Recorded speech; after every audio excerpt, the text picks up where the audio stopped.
What if I told you that 5 minutes can change everything? 5 minutes past closing time. 5 minutes of keeping the light on when you should have gone home. 5 minutes that stand between giving up forever and discovering a reason to hope again. This is the story of a woman who was about to lose everything she'd ever loved, and a man who'd already lost everything that mattered. They were strangers. He walked into her bakery soaking wet from the rain, 5 minutes before she was about to lock the doors for the last time. Neither of them knew that this chance encounter would save more than just a failing business. It would save 2 broken hearts. This is the story of the last customer. Elena Martinez stood behind the counter of Sweet Beginnings Bakery, staring at the eviction notice in her trembling hands. 30 days. That's all she had left. 30 days before her dreams died. 30 days before everything her grandmother had taught her would disappear into the cold machinery of business and rent and reality. For 3 years, she'd poured everything into this little bakery. Her grandmother's secret recipes. Her life savings. Every ounce of love and hope she had. But dreams don't pay rent. And the neighborhood that once loved her pastries had slowly gentrified around her, replaced by coffee chains and trendy juice bars that cared more about Instagram than ingredients. At 32 years old, Elena was about to lose everything. It was 7:55 on a Tuesday evening. 5 minutes until closing. The rain hammered against the windows like it was angry at the world. Outside, the streets were empty. Inside, Elena's heart felt the same way. She'd made her decision. Tomorrow, she would call the landlord and surrender. No more fighting. No more hoping. No more pretending that love and good intentions were enough to survive in this city. She began turning off the display lights one by one. Each click felt like a small death. First the corner case, then the main display, then the light above the register. The bakery grew darker with each switch, shadows creeping in like they'd been waiting all along. That's when the door chimed. Elena's hand froze on the light switch. She turned toward the sound, ready to say they were closed, ready to send whoever it was away. But the words died in her throat when she saw him. The man who walked in was drenched, completely soaked, designer suit ruined, expensive shoes squeaking on her worn linoleum floor. He was maybe mid-40s, with gray threading through his dark hair and eyes that looked as exhausted as Elena felt. But it wasn't his appearance that stopped her. It was the look on his face. The same look she'd seen in her mirror every morning for the past 6 months. Defeat wrapped in dignity. Desperation wearing a mask of composure. "I'm sorry," Elena said automatically. "We're about to close." The man looked around the nearly empty bakery. Just a few day-old pastries left in the case. Chairs already stacked on tables. The mop bucket waiting in the corner. Then he looked back at her with an intensity that made her breath catch. "Please," he said quietly. Just one word. But the way he said it carried the weight of 1,000 unspoken things. "I just need somewhere to sit. Just for a moment." Something in his voice stopped Elena from saying no. It wasn't pleading. It wasn't manipulation. It was desperation wrapped in dignity, and she recognized it because she felt the same thing coursing through her own veins. "Okay," Elena heard herself say. "Would you like some coffee? It's old but it's hot." "That would be kind." His voice cracked slightly on the last word. Elena moved behind the counter and poured from the pot she'd been about to dump. The last pot of the day. Maybe the last pot ever, if tomorrow went the way she planned.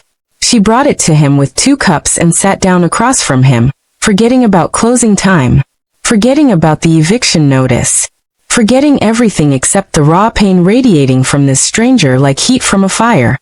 "I'm David," he said, wrapping his hands around the cup like he was trying to absorb its warmth.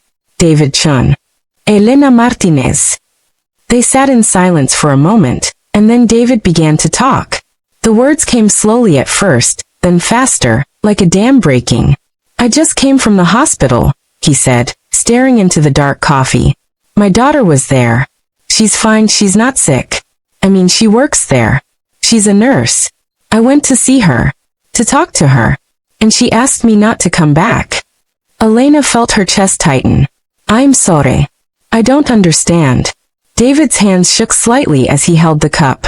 "I'm a cardiac surgeon. For 20 years I've saved lives. Hundreds of them. I've held beating hearts in my hands and put them back together. I've told families their loved ones would live to see another day. I've been called a miracle worker, a genius, one of the best in my field.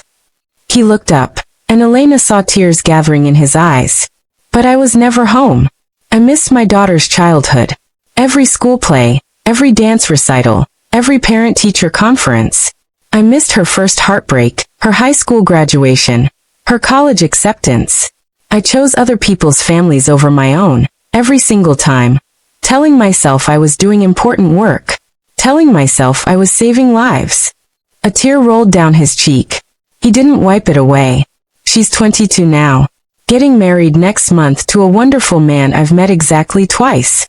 She told me tonight that she doesn't want me to walk her down the aisle. She said a father is someone who shows up, and I never did. I'm just the man who paid the bills. Just the ghost who lived in the big house and occasionally appeared at holidays.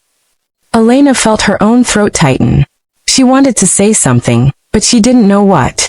So she just listened. I have a son too, David continued. He's 25. Lives in Seattle. We haven't spoken in 8 months. His choice, not mine. Well, his choice based on my choices, I suppose. Based on 25 years of me choosing the hospital over him.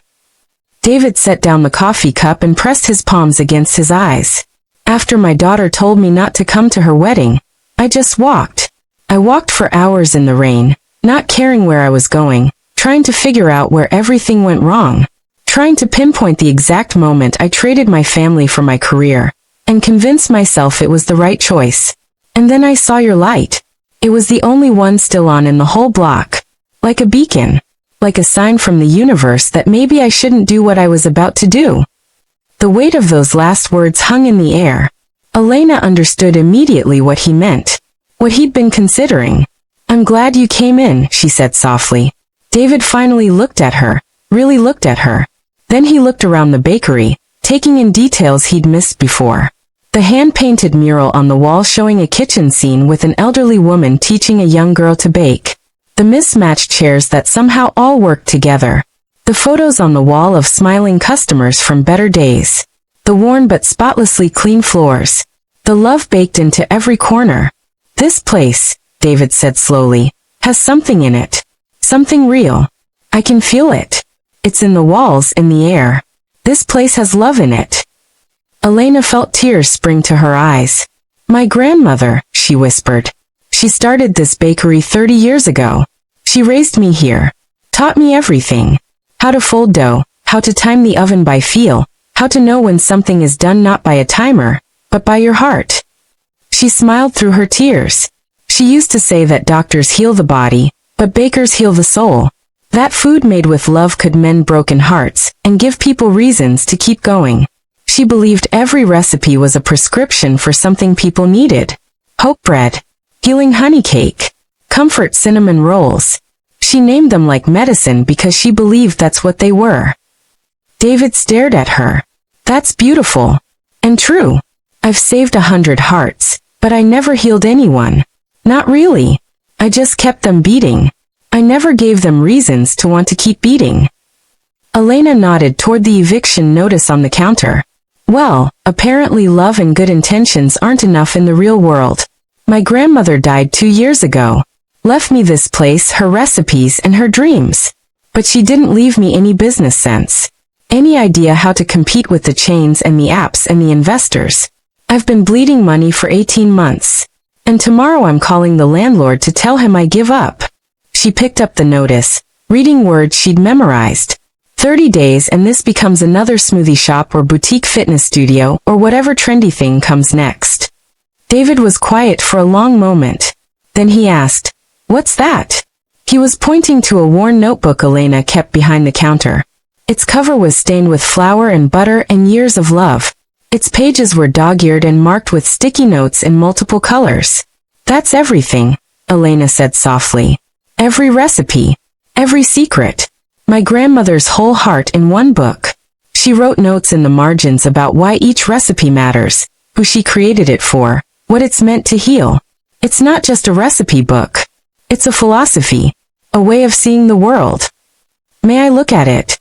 Elena hesitated, then handed him the book. It felt strange, letting a stranger hold something so precious. But something told her it was okay. That this man understood sacred things, even if he'd lost his own. David began carefully turning pages, reading the recipes, reading the notes scribbled in the margins in Elena's grandmother's handwriting. His finger traced over entries like healing honey cake, for when the world has beaten you down. And comfort cinnamon rolls, for the lonely mornings. And hope bread, for when you've forgotten why you keep going. She named her recipes like prescriptions, David observed, wonder in his voice. She believed they were prescriptions. She said everyone who walked through that door was suffering from something. Loneliness, grief, anxiety, despair. And she could help them, one pastry at a time. David closed the book gently, reverently, and met Elena's eyes. Your grandmother was wiser than every medical school professor I ever had. She understood something I've spent my whole career missing. That healing isn't just about fixing what's broken. It's about giving people reasons to be whole.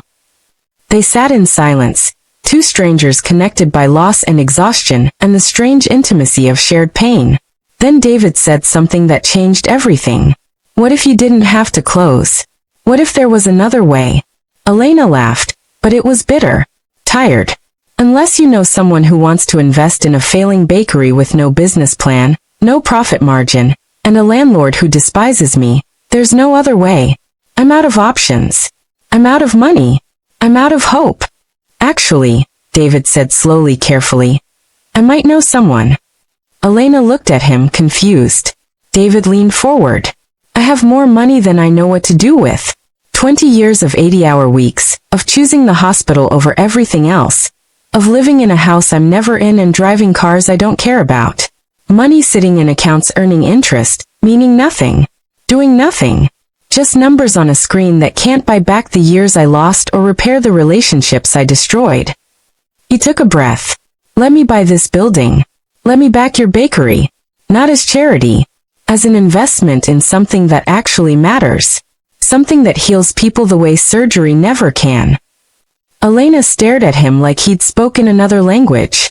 You don't even know me. You walked in here 20 minutes ago. I know enough. I know you care about this place. I know your grandmother taught you something my career never taught me. That healing isn't just about keeping people alive. It's about giving them reasons to live. It's about showing up. It's about being present for the moments that matter. He leaned forward, and Elena saw something new in his eyes. Something that hadn't been there when he walked in. Purpose. Direction. Hope. Here's what I propose. You teach me what you do. Teach me about baking with heart. About your grandmother's philosophy. About creating things that heal people's souls. And in return, I'll handle the business side.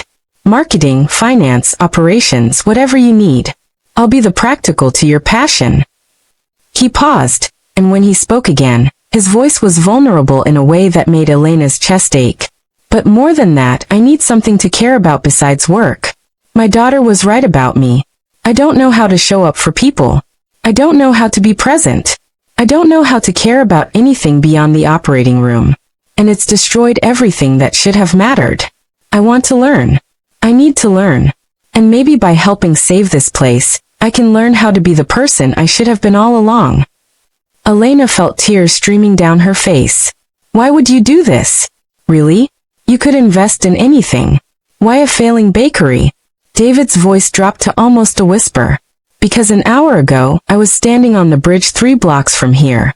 I had my phone in my hand, ready to throw it in the river, and then follow it. I was tired of being alone.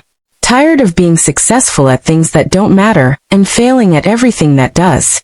Tired of being brilliant at saving strangers and useless at loving the people I was supposed to protect. He looked directly into Elena's eyes. And then I saw your light. You left it on 5 minutes past closing. Those 5 minutes saved my life tonight. So let me return the favor. Let me help you save this place. And maybe in the process, we can both figure out how to save ourselves. The rain had stopped.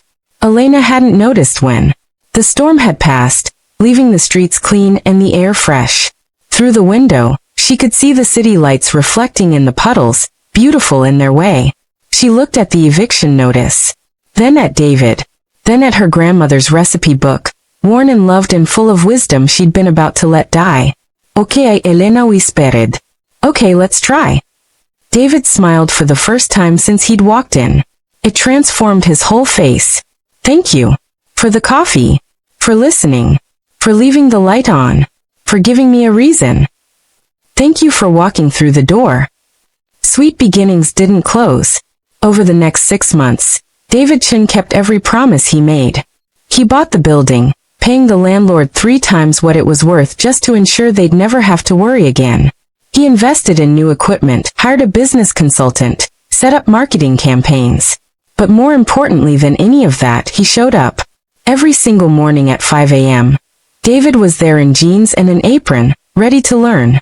The cardiac surgeon who'd spent decades in sterile operating rooms found himself elbow-deep in flour and butter, learning to knead dough, learning that precision in surgery and precision in baking were 2 entirely different things, learning that some things can't be controlled, can't be rushed, can only be felt. Elena taught him everything her grandmother had taught her. Not just the recipes, but the philosophy behind them. How to bake with intention. How to put hope into bread and comfort into pastries. How to understand that people don't just come for food. They come for connection, for warmth, for a moment of feeling cared for in a world that often doesn't care. And slowly, something remarkable happened. David began to understand what he'd been missing his entire life. The meditation of folding dough. The magic of transformation. Of taking simple ingredients and creating something that brings joy.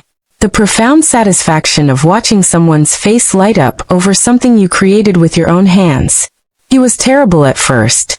His first batch of bread came out like hockey pucks. His croissants looked like they'd been through a war.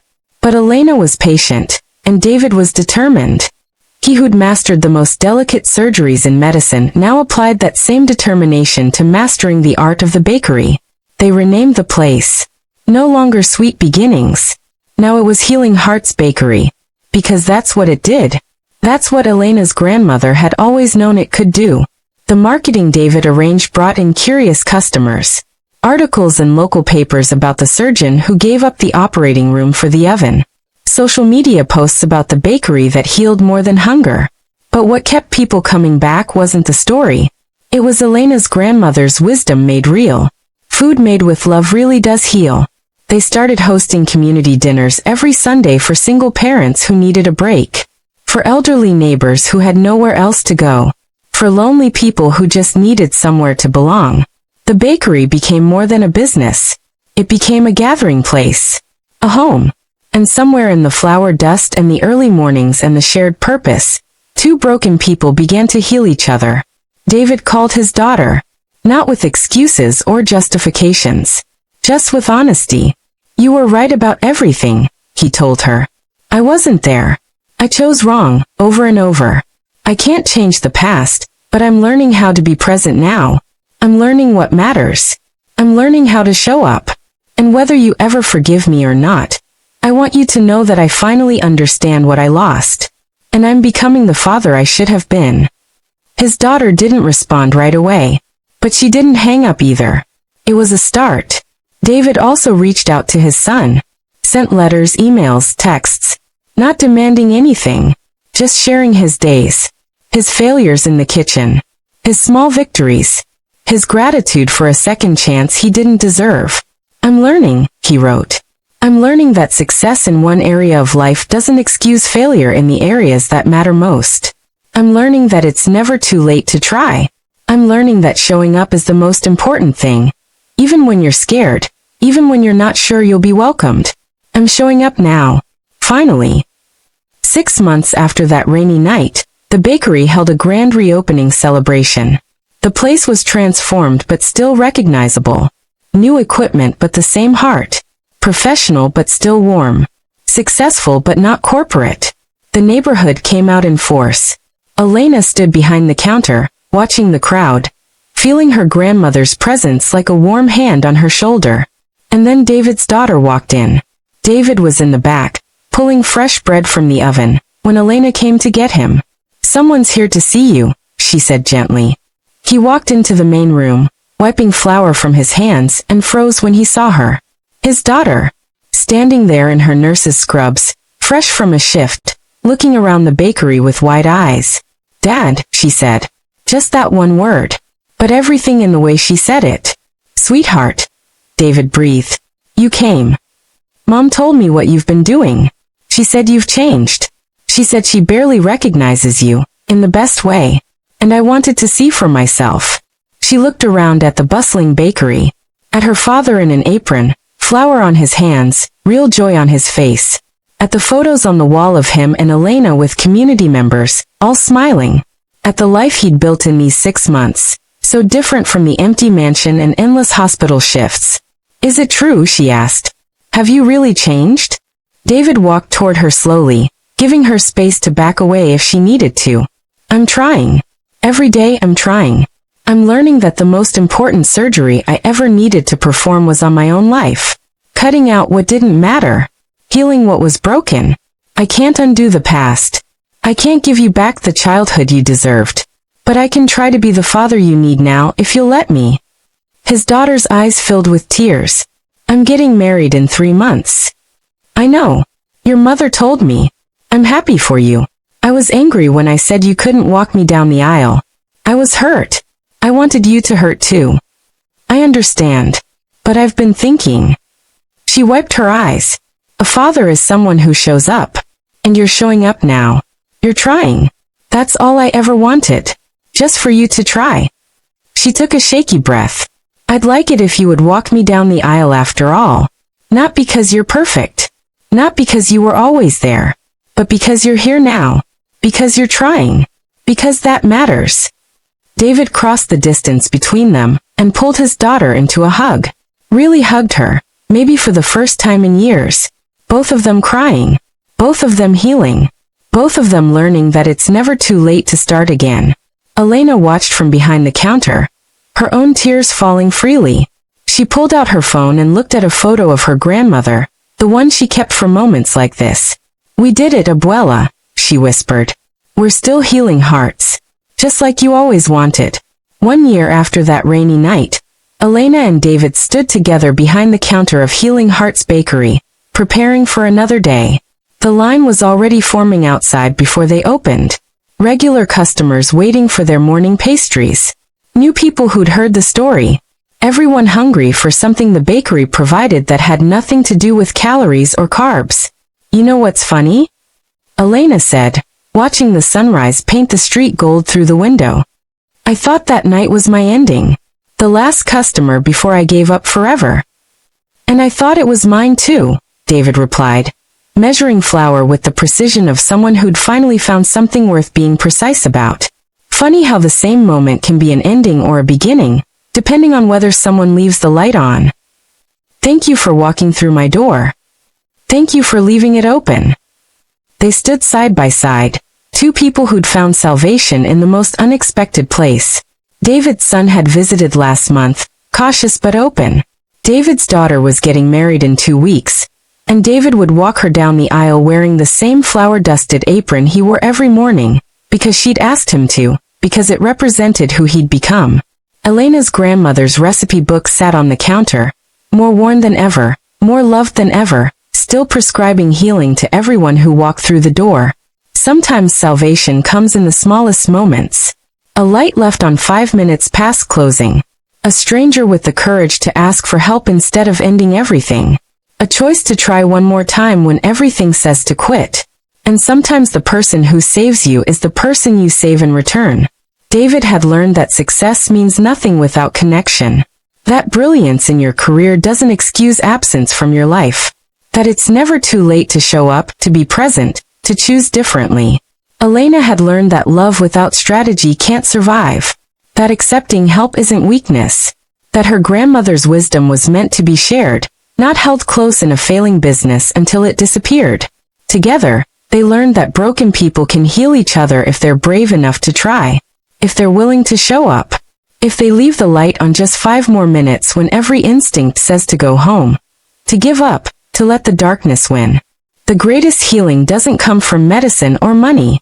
It comes from showing up. From caring. From understanding that we're all just 5 minutes away from either giving up or discovering a reason to keep going. All because she left the light on. All because he walked through the door. All because 5 minutes can change everything. If this story touched your heart, please like this video and subscribe for more stories about second chances and unexpected grace. Comment below and tell me, have you ever been someone's last hope? Has a stranger shown up at exactly the right moment to change your life? Have you ever left the light on when you should have gone home and discovered it was the most important decision you ever made? Sometimes we're all just 5 minutes away from giving up. Your story of holding on might be exactly what someone else needs to hear today.